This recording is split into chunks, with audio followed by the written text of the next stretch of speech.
In this video, I am going to be talking about 10 amazing games that are close to perfection. Well, of course, no game is perfect for everyone, but these are some of the best games I've played myself, and it's totally my personal opinion. So let's look at the first game on my list. Mass Effect Trilogy. Okay, let's just get this out of the way. If you haven't experienced Mass Effect yet, what are you doing with your life? This trilogy is basically the gold standard for how to do a sci-fi RPG series, right? Yeah, I mean, we're talking about a game where your decisions actually matter across not just one, but 3 games? Yeah, 3. You play as Commander Shepard, and I swear, few games let you feel so personally involved in shaping not just your character, but the fate of the entire galaxy. We're talking about making decisions that have real weight, and trust me, some of them are brutal. There are moments where you'll stop and just stare at the screen, questioning everything you've done up to that point. But that's part of what makes it so good, it gets under your skin.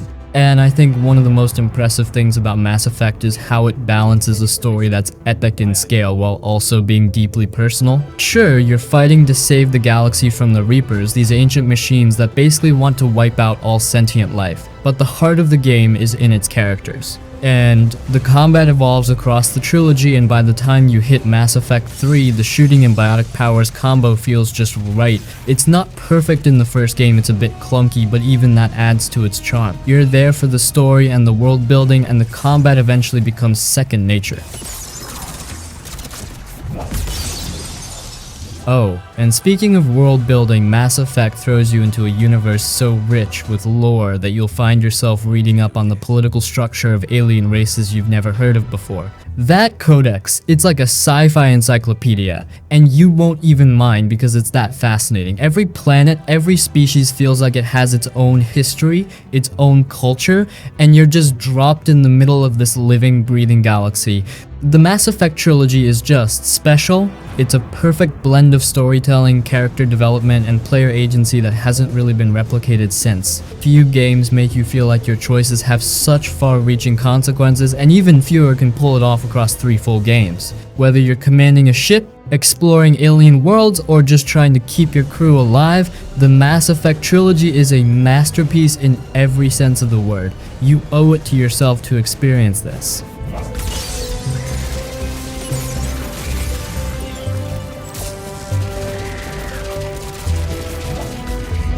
Plague Tale Requiem.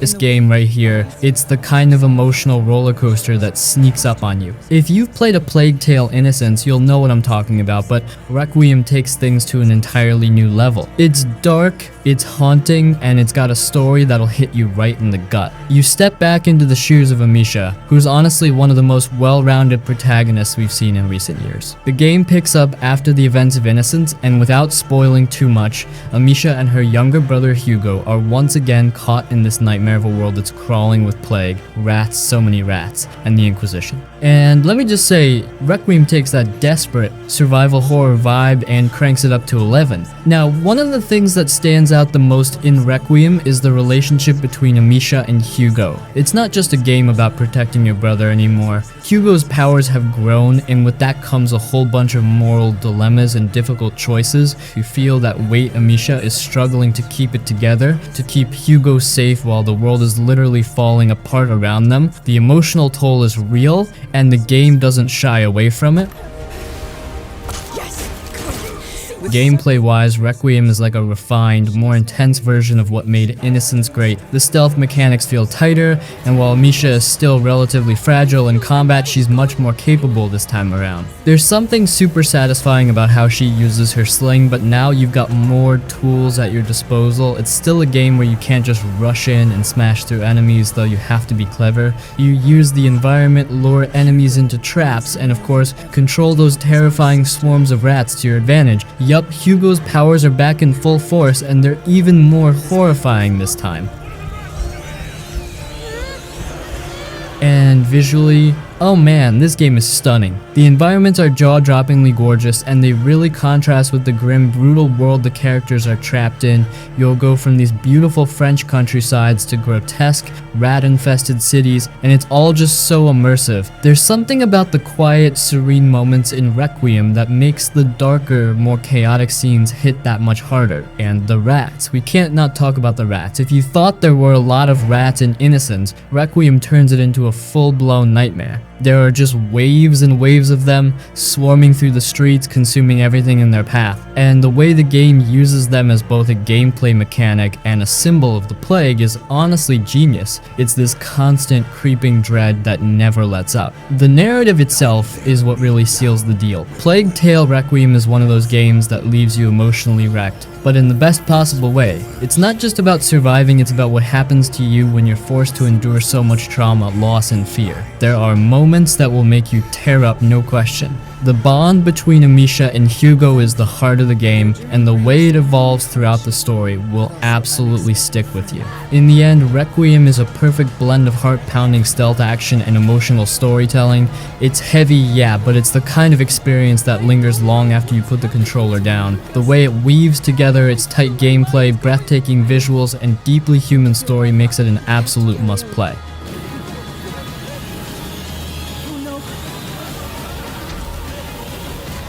The Last of Us Part 1. The Last of Us Part 1 is one of those rare games that isn't just a game, it's an experience. Even if you're not typically into post-apocalyptic settings, this one will grab you by the heart and refuse to let go. It's been around for a while now, but whether you're playing the original or the recent remake, it still holds up as one of the most gripping, emotionally charged stories ever told in gaming. It's not just another zombie game. The Last of Us is all about the characters. Ellie, a teenage girl who's immune to the infection and who just might hold the key to saving the world. The relationship between Joel and Ellie is the core of this game. It's raw, complicated, and evolves in ways that feel painfully real. Joel's not just some hardened badass, he's a broken man dealing with the loss of his daughter, and Ellie, she's tough, funny, vulnerable, and probably one of the most well-written characters you'll ever meet in a game. Their dynamic is the heart of everything, and it's the kind of relationship that sticks with you long after the credits roll. What really sets The Last of Us apart, though, is its storytelling. It's intense, it's gritty, and it doesn't shy away from the harsh realities of this world. This isn't a game where you just mow down enemies and feel like a hero. Every encounter feels dangerous and desperate. You're scavenging for supplies, crafting makeshift weapons, and always trying to survive. There's this constant tension where you feel like you're one wrong move away from getting overwhelmed by either the infected or, more often than not, other humans. The way Naughty Dog pulls off that balance between action, survival, and story is nothing short of masterful.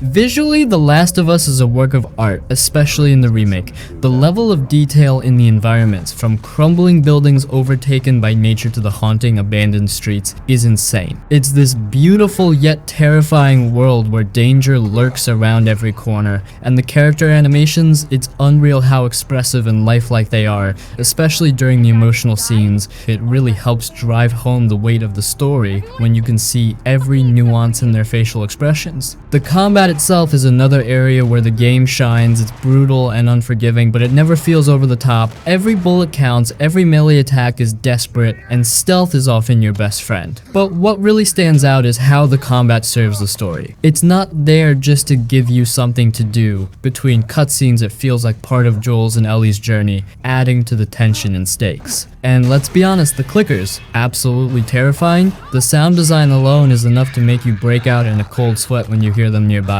But what makes The Last of Us Part 1 truly perfect is how it lingers with you long after you've finished it. It's not just a game about survival, it's about what it means to hold on to your humanity in a world that's lost its way. It's about the choices we make, the people we love, and the sacrifices we're willing to endure. The ending, don't even get me started. It's one of the most talked about finales in gaming history, and for good reason. It leaves you questioning everything and feeling all kinds of emotions at once. If you haven't played The Last of Us yet, you absolutely should. It's more than just a game, it's a story that demands to be experienced.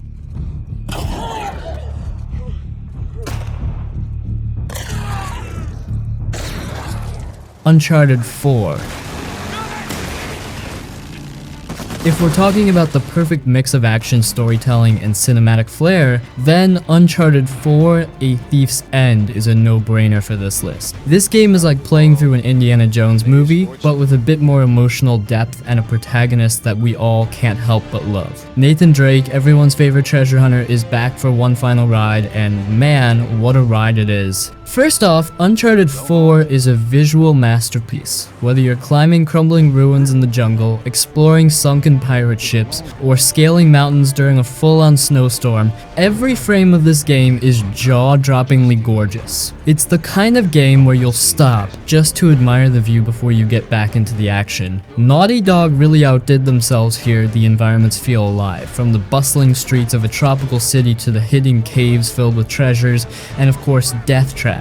The attention to detail is insane. But the real magic of Uncharted 4 is in its characters and story. Nathan Drake has always been that fun, sarcastic, devil-may-care adventurer, but here, he's more layered, he's older, he's retired, and he's trying to live a normal life with his wife Elena. But when his long-lost brother Sam shows up, Nate gets pulled back into the treasure hunting life he swore he left behind. The dynamic between Nate and Sam is perfect. It feels like real sibling banter. The love, the rivalry, the history between them all blend into this really engaging relationship that drives the whole story forward. And speaking of story, Uncharted 4 manages to balance its trademark blockbuster action with a more grounded, personal narrative. It's about brotherhood, about the cost of obsession, and about figuring out what's most important in life. Nate's internal struggle, torn between his thirst for adventure and his desire for a peaceful life with Elena, makes this game hit harder emotionally than the previous entries. It's not just about finding treasure anymore, it's about the relationships and the choices that define Nate as a person. Now let's get to the action, because Uncharted 4 doesn't hold back. The set pieces are just as wild and over the top as ever. There's this one chase scene in Madagascar where you're in a jeep being hunted down by armored trucks and enemy soldiers. It's just chaos in the best possible way. The game keeps finding ways to top itself with massive shootouts, death-defying platforming, and those classic Uncharted moments where you think, there's no way I'm surviving this, but somehow Nate pulls through. It's pulse-pounding and the pacing is perfect. It never feels like the action drags or overstays its welcome. But there's more depth to the gameplay this time around. The addition of the grappling hook opens up new ways to approach combat and exploration. You can swing around, get the drop on enemies, or just use it to make a daring escape when everything is crumbling, which happens a lot. The stealth mechanics have been improved too. You can choose to go in guns blazing or sneak around and pick enemies off one by one. It's the kind of freedom that makes each encounter feel fresh.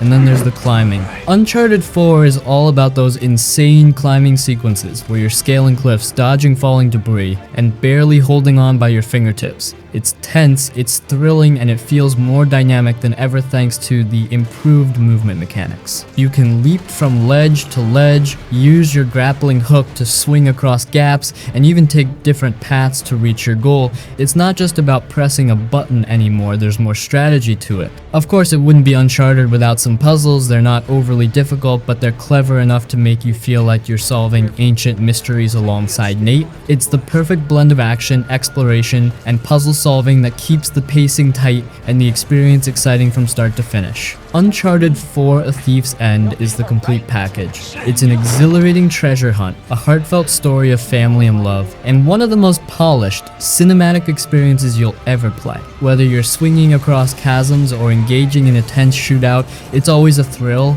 and you'll be grinning the entire way through.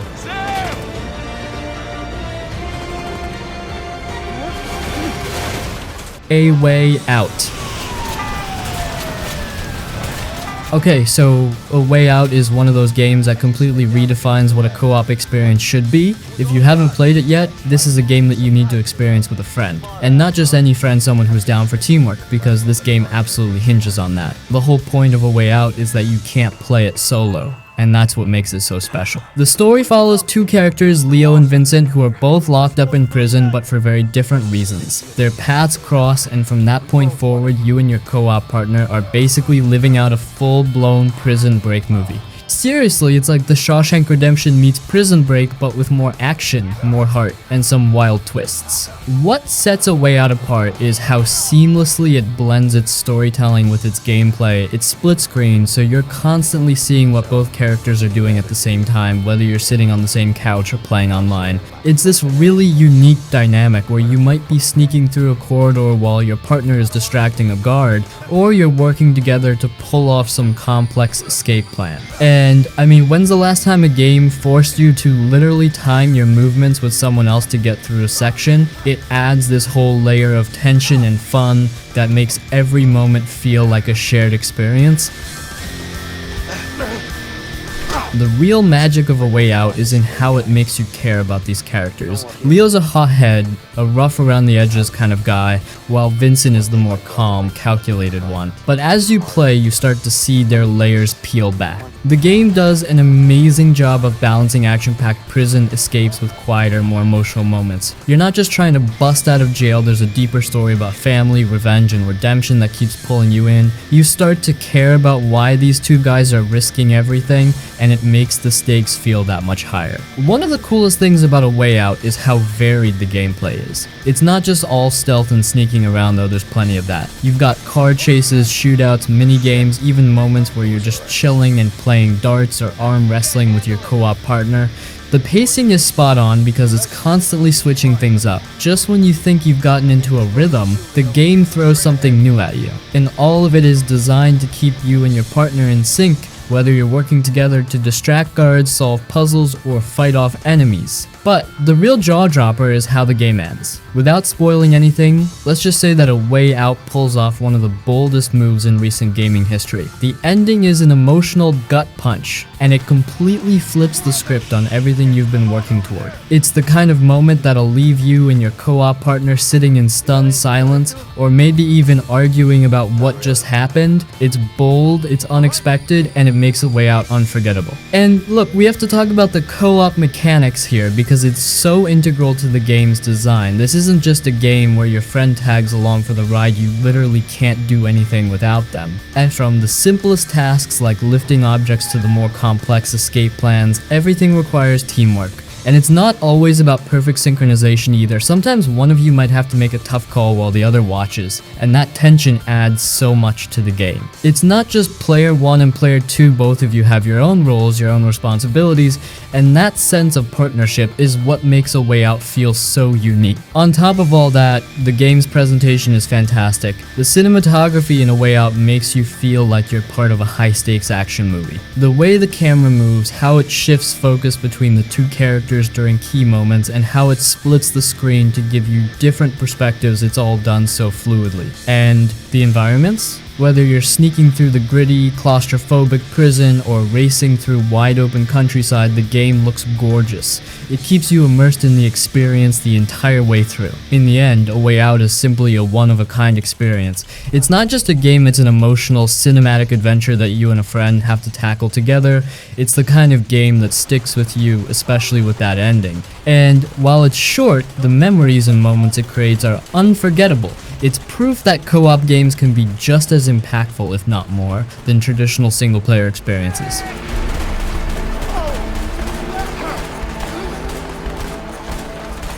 The Witcher 3 Wild Hunt.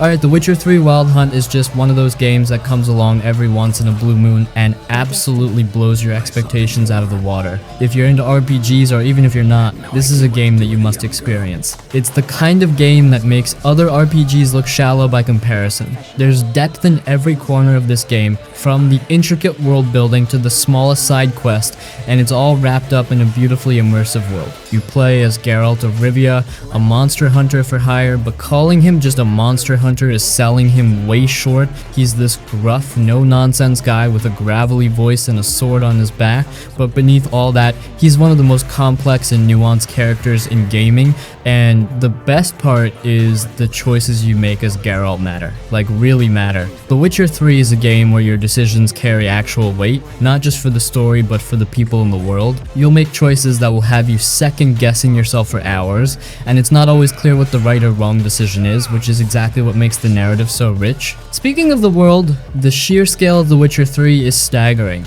The map is enormous, but what makes it truly special is that it never feels empty. Every inch of this world is packed with things to do, people to meet, and monsters to slay. Whether you're galloping across the beautiful plains of Velen, exploring the dark, mysterious swamps, or wandering the bustling streets of Novigrad, the world feels alive. It's one of those games where you'll set out to do a main quest, get distracted by some random side quest, and then realize hours later that you've just spent the whole day lost in this beautiful handcrafted world.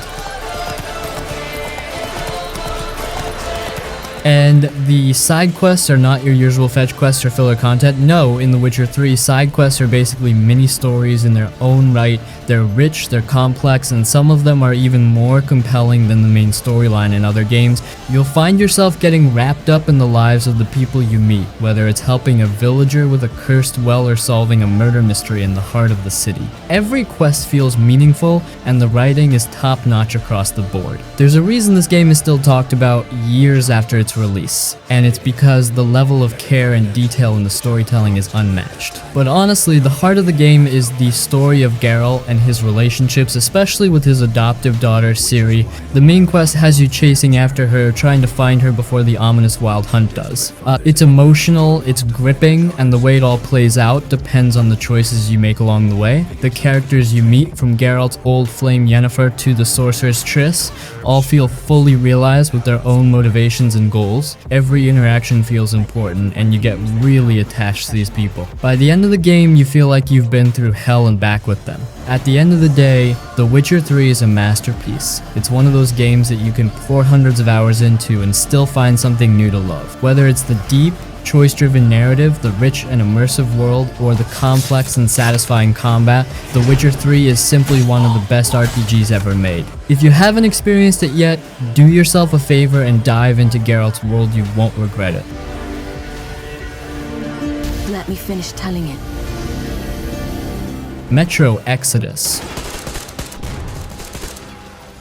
Metro Exodus is one of those games that completely nails the atmosphere from the moment you step into its world. It's grim, it's haunting, and it's packed with tension. If you're into games that pull you into their environment and make you feel like you're truly living out the story, then this one is a must-play. The Metro series has always been known for its gritty, claustrophobic settings, but Exodus shakes things up by pushing the player out into the open world well, a post-apocalyptic Russian open world, but still. You step back into the role of Artyom, the quiet, determined protagonist from the previous Metro games, and this time you're on a journey that takes you far beyond the underground tunnels of Moscow. Instead of sticking to the tight, dark, and often terrifying Metro systems, Exodus opens things up by letting you explore vast, open areas, and man, does it make a difference. Each location feels like its own little sandbox filled with danger, secrets, and the ever-present sense of dread that Metro does so well. Now, don't get me wrong, the game still has plenty of those intense claustrophobic moments where you're creeping through abandoned tunnels or decrepit buildings with only the faint flicker of your flashlight to guide you. But what Exodus does brilliantly is blend those tight, heart-pounding sequences with the freedom of open-world exploration. You'll find yourself sneaking through dark corridors 1 minute, and then trekking across a sun-baked desert the next. The way the game shifts between these environments keeps things fresh and unpredictable. One of the standout features of Metro Exodus is its world building. This is a game where the environment is just as much a character as the people you meet. From the snowy wastes of Russia's frozen wilderness to the scorching sands of the Caspian Sea, each region is meticulously designed to feel lived in, broken down, and almost suffocating in its bleakness. There's a story behind every ruined building, every abandoned vehicle, and it makes the world feel alive in the most desolate way possible. You're not just passing through these locations, you're surviving them. And speaking of survival, Exodus really leans into those mechanics. It's not just about shooting mutants and bandits, though there's plenty of that. You're constantly scavenging for supplies, crafting new weapons, and managing your resources. You have to make every bullet count, and there's this constant tension as you weigh your options. Do you sneak past this group of enemies to save ammo, or do you go in guns blazing and risk running out of supplies? The game makes you think, and every decision feels like it could be your last. The narrative in Metro Exodus is also high point. While the game is rooted in its post-apocalyptic setting, it's really about hope, survival, and the search for a better life. Artyom and his companions aboard the Aurora train, which acts as a mobile base of operations, are trying to escape the desolation of Moscow and find a new place to call home. Along the way, you'll meet various factions, each with their own struggles, and you'll face some tough moral decisions. It's not always black and white, and that's what makes the story so engaging. You'll find yourself questioning your choices and their impact on the people around you. One of the most impressive aspects of Exodus is how it handles its pacing. The game knows when to slow things down and let you soak in the world, and when to ramp up the tension and throw you into an all-out firefight. There are moments of quiet beauty, like watching the sun set over a ruined landscape, and then there are moments where you're running for your life from mutant horrors that you can barely see in the dark. It's that balance of quiet reflection and sheer terror that makes Metro Exodus such an unforgettable experience. And let's not forget the visuals. Metro Exodus is absolutely stunning, especially when you're out in the open. The level of detail in the environments is staggering. Every rusted vehicle, crumbling building, and twisted tree looks like it's been sitting there for years. The lighting in particular is amazing. Whether it's the dim glow of your flashlight or the harsh sunlight beating down on you, the lighting creates this eerie, oppressive atmosphere that pulls you right into the game's world. The combat in Exodus feels solid too. It's not your typical run and gun shooter. You've got to be methodical, strategic, and aware of your surroundings. There's a weight to the weapons, and since ammo is scarce, you really feel the pressure to make every shot count. Stealth plays a big role, and it's incredibly satisfying to sneak past a group of enemies or take them out quietly one by one. But when things go wrong, and they often do, you can feel the panic set in as you scramble to reload or find cover. It's intense, and it keeps you on your toes. At its core, Metro Exodus is a story about survival and the lengths people will go to for a better future. The game doesn't just throw you into a grim world, it makes you care about that world and the people in it. The characters, especially Artyom and his companions, feel real and relatable. You'll want them to survive, and that's what makes the stakes feel so high. And let's just say, the game isn't afraid to hit you with some emotional gut punches along the way. In the end, Metro Exodus is a perfect blend of survival, storytelling, and atmosphere. It's the kind of game that stays with you long after you've put the controller down. If you're a fan of immersive worlds, tense survival gameplay, and stories that pack an emotional punch, Metro Exodus is an absolute must-play.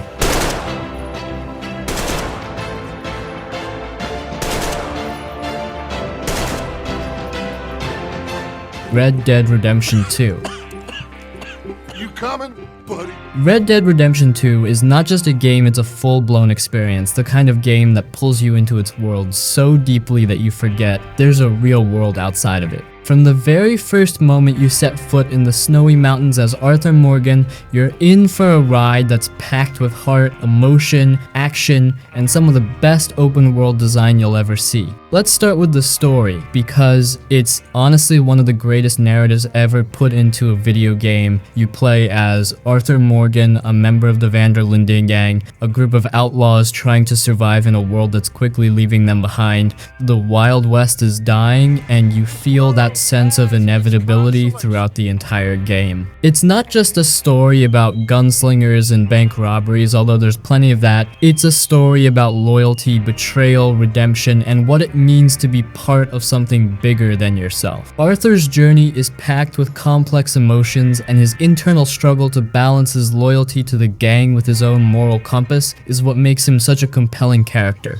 One more big score, we got enough money to leave. But the real genius of Red Dead Redemption 2 is how the story unfolds within its massive open world. This isn't your typical run from point A to point B kind of game. Rockstar Games crafted an open world that feels alive, like it's happening whether you're there or not. Every town, every forest, every backwater shack has a story to tell, and it's up to you to discover them. You could be riding through the wilderness and stumble upon a random encounter, like helping a stranger whose horse has fallen, or getting ambushed by a rival gang. These moments make the world feel organic and unpredictable, like anything could happen anytime. The level of detail in this world is staggering. Whether it's the way Arthur's beard grows over time, the way mud sticks to your clothes after a rainy day, or how animals behave in their natural environment, everything in Red Dead Redemption 2 is crafted with such care that it's hard to believe it's all in a video game. The weather changes dynamically, NPCs have their own routines, and even the animals interact with each other in ways that make the world feel lived in and real. It's one of those games where you can spend hours doing nothing but fishing, hunting,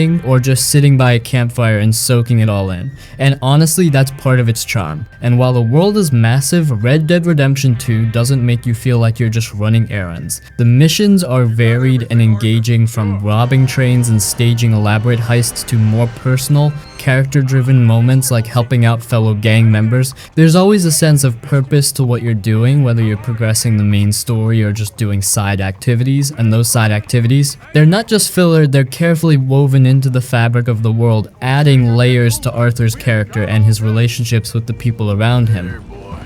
This is it, gentlemen. The last one. One of the most impressive things about Red Dead Redemption 2 is how it balances these quieter moments with full-on action. Yeah, you'll have shootouts and high-speed chases on horseback, but the game isn't afraid to slow things down and let you live in its world. You'll spend time tending to your camp, interacting with your fellow gang members, and building bonds with characters like Dutch, John Marston, Sadie Adler, and more. These relationships feel real, and you genuinely care about the people in the gang, even though you know deep down that things aren't going to end well for most of them. Now, we have to talk about Arthur Morgan because he's one of the most well-written characters in gaming history. He's not your typical video game protagonist. He's flawed, he's hardened by the life he's lived, but he's also capable of deep compassion. The game gives you the freedom to shape Arthur's moral path, whether you play him as a ruthless outlaw or a man trying to find redemption for his past actions. And that moral system doesn't feel tacked on, it influences the world around you, from how people treat you to how Arthur himself reflects on his choices in conversations and journal entries. There are a few games that let you get so deep into a character's psyche the way Red Dead 2 does with Arthur. And visually, goddamn, this game is stunning. From the sprawling landscapes to the smallest details on Arthur's worn-out gear, Red Dead Redemption 2 is a visual masterpiece. The sunsets, the misty mornings, the storms rolling in over the mountains, it all feels so real.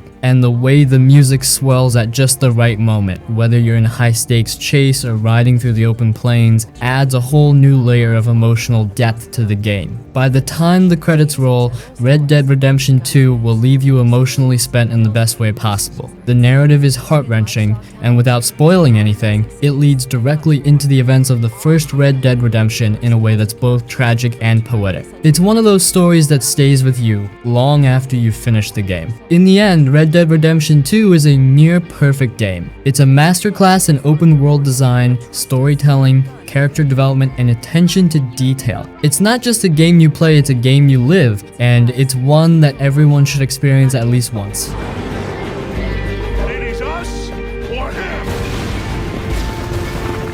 Detroit Become Human. What are you waiting for? Chase it!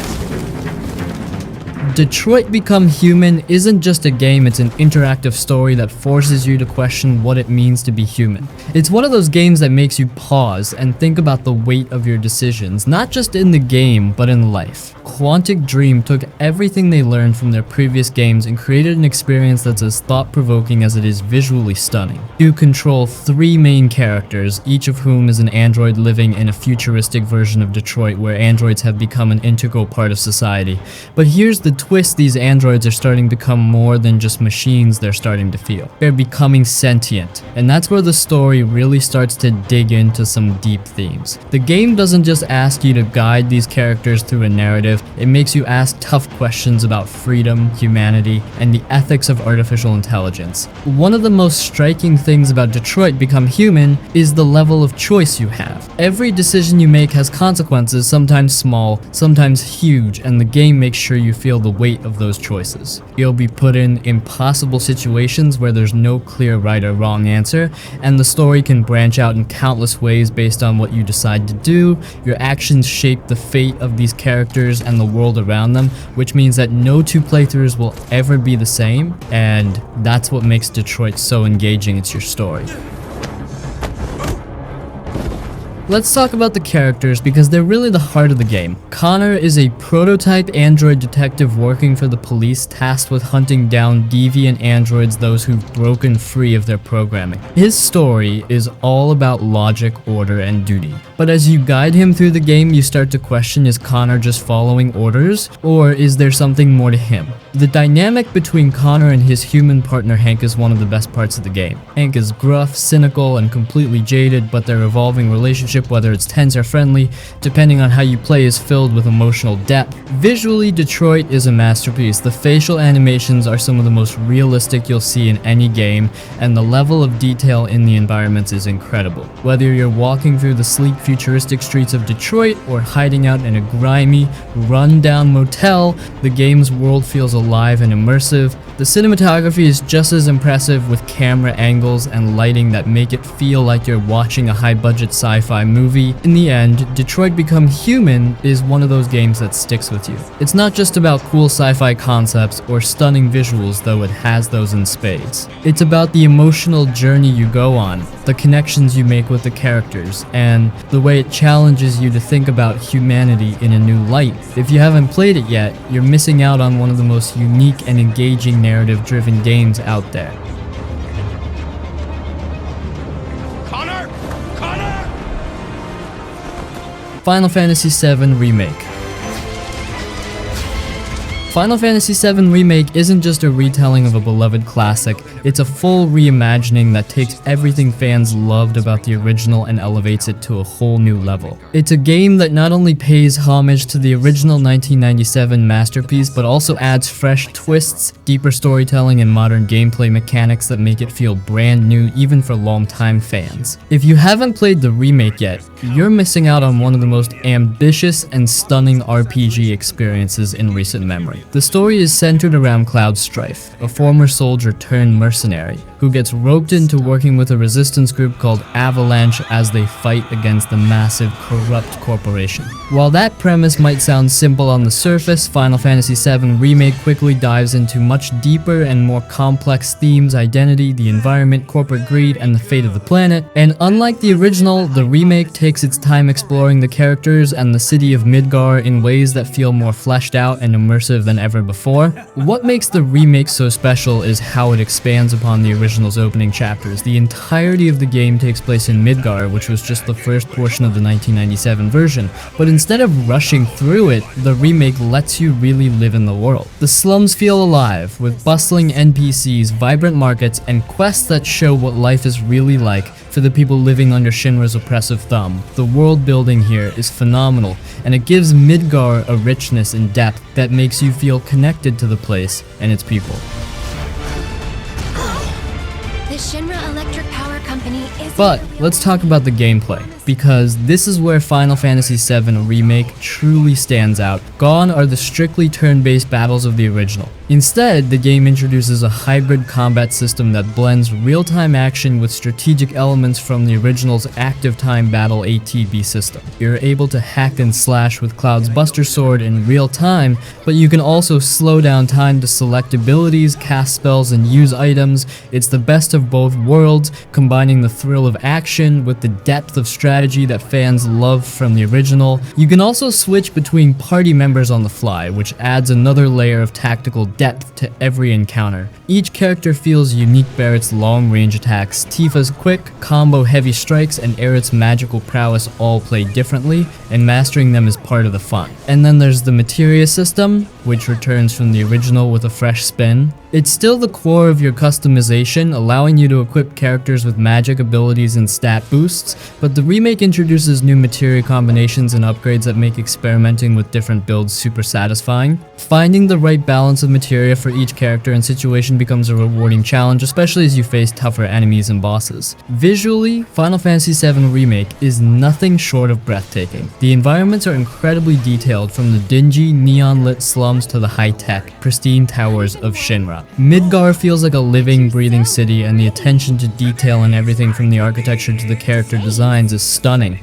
The game's cinematics are Hollywood level with emotional performances, sweeping camera angles, and action sequences that'll leave your jaw on the floor. And let's be honest, seeing Cloud, Sephiroth, and the rest of the gang in HD glory is nothing short of epic. If you're looking for a game that combines stunning visuals, deep combat, emotional storytelling, and a world you can truly get lost in, Final Fantasy VII Remake is an absolute must-play. Whether you're a die-hard fan of the original or a newcomer to the series, this game is a masterpiece in its own right.